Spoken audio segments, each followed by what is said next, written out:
আজকে সে জয় বাংলা লিখতে গিয়ে মারা গেছে, আগামীতে আমি মারা যেতে পারি, আর কেউ মারা যেতে পারে, কিন্তু জয় বাংলা লেখা আমরা ছাড়বো না। জানুয়ারি 10 তারিখ পর্যন্ত এই ক্যাম্পেইন চলবে। বাংলাদেশের অত্র যেখানে পারি আমরা জয় বাংলা লিখে দিব। এই সামান্য জয় বাংলা এটা কোনো নিষিদ্ধ স্লোগান না, এটা আওয়ামী লীগের দলীয় স্লোগানও না।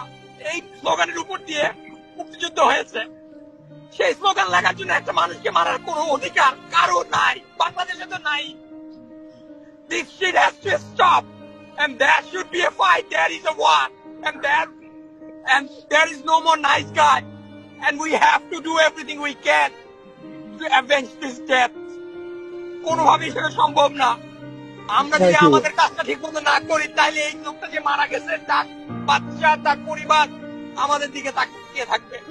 বাংলাদেশকে মুক্ত করতে হলে, জয় বাংলাকে মুক্ত করতে হলে আমাদের এই ক্যাম্পে চালা যেতে হবে। আমি অত্যন্ত হার্ড একজন, আমি এই ভদ্রলোককে সামান্য সিপাহী হিসেবে দেখি না, তিনি আমাদের অগ্রগামী। তিনি যেটা করতে সাহস করছেন, অনেক বড় বড় নেতা, অনেক বড় বড় কর্মী করার সাহস পায়নি। নিজ দায়িত্বে তিনি স্প্রে পেইন্ট কিনছেন, কেউ নিশ্চয়ই তাকে পয়সাও দেয় নাই, নিজের পয়সায় কিনে তিনি রাস্তায় নেমেছেন। আমি সরি, আমি খুব emotional. I'm gonna take a 2-minute break. Please, somebody carry on.